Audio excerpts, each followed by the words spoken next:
Scatter graphs are a type of graph that you use for comparing two different values, and correlation is what we're going to look at to see how strong that connection is.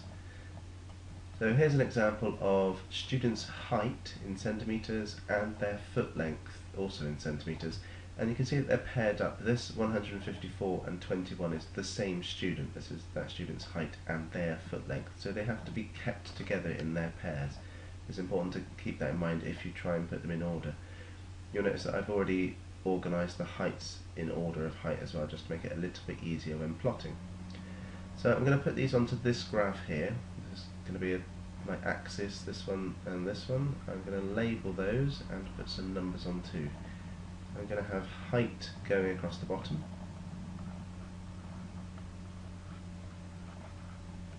and I'll have foot length on this one.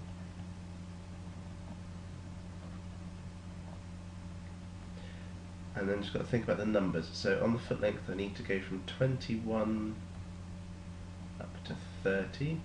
So if I start at 20, for example, here, then that'd be 20, 1, 2, 3, 4, 5, 6, 7, 8, 9, and 30 would fit there. So that will do nicely. I'll do that. 20 on there. And notice that I'm numbering the lines here. That red line is line 20. This blue line is 21. That red line is 22, and so on.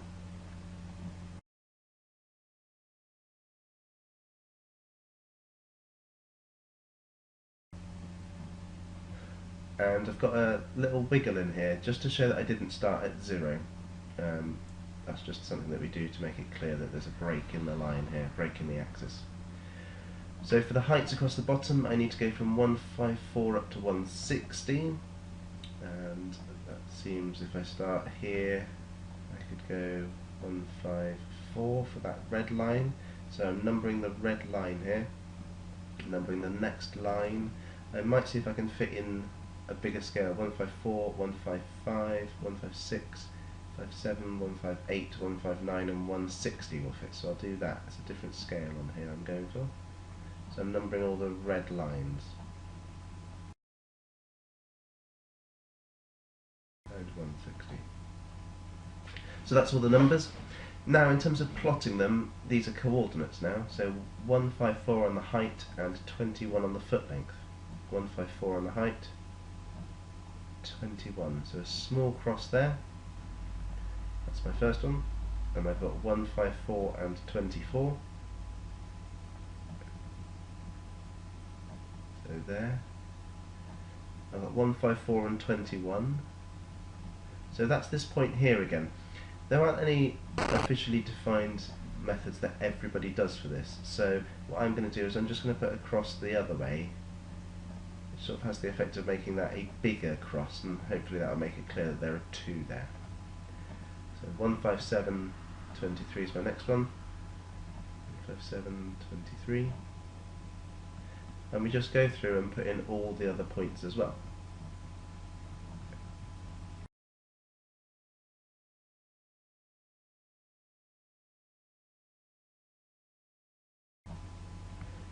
So those are all the points plotted. There's 1, 2 there, 3, 4, 5, 6, 7, 8, 9, 10, and I had 1, 2, 3, 4, 5, 6, 7, 8, 9, 10 people. So that's all the points plotted on this scatter graph. So I thought carefully about how my axes were going to fit, and I counted them out before I actually started drawing them. I've labelled my axes. So let's look at one other example. This is to do with the times that students went to bed and the times they get up. So for my going to bed times, the lowest is 7:45 and the highest is 11:20. So if I can go from about 7 o'clock until maybe 12 o'clock, that would cover the range that I need. I'm going to try putting the going to bed on this axis, on the vertical one. So if I make that be 7 o'clock, this one be 8 o'clock, 9, so numbering the red lines this time. Again, I'm numbering the lines. In scatter graphs, it's always the lines that you number, not the gaps.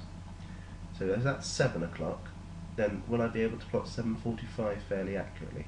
So 7 o'clock and 8 o'clock, that means the blue line must be 7:30, and 7:45 would be exactly halfway between the blue line and 8 o'clock. So 7:45 would be the middle here. This point would be 7:45.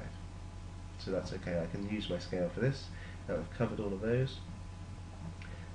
Getting up's got to be across this axis then.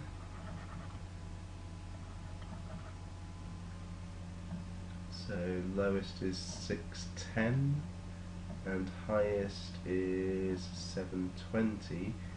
So I've got to go from about 6 o'clock till 7:30 maybe.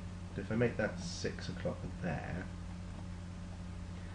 I could go 7 and 8 o'clock, but I've got more space than that, so I'll see if I can fill it up a bit better. If I was to go and make this one 7 o'clock and this one 8 o'clock, then I'd still be able to fit all of these times in fairly well.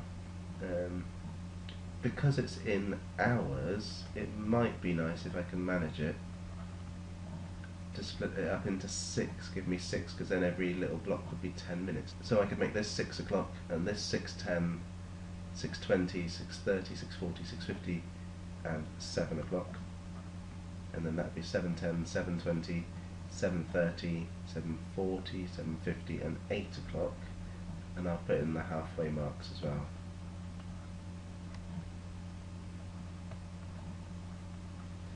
Then it's just a case of plotting in the points again.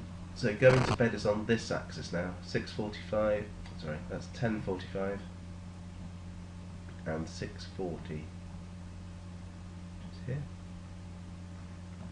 And I'll just go through and plot all those points as well.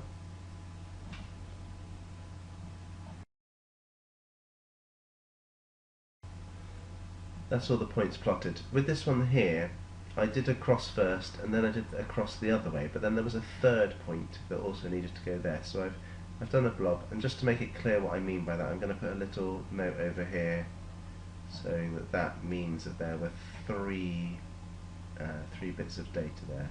So 3 points, I'll put maybe 3 students you could write. Okay, so that's this is my second scatter graph. It looks like that.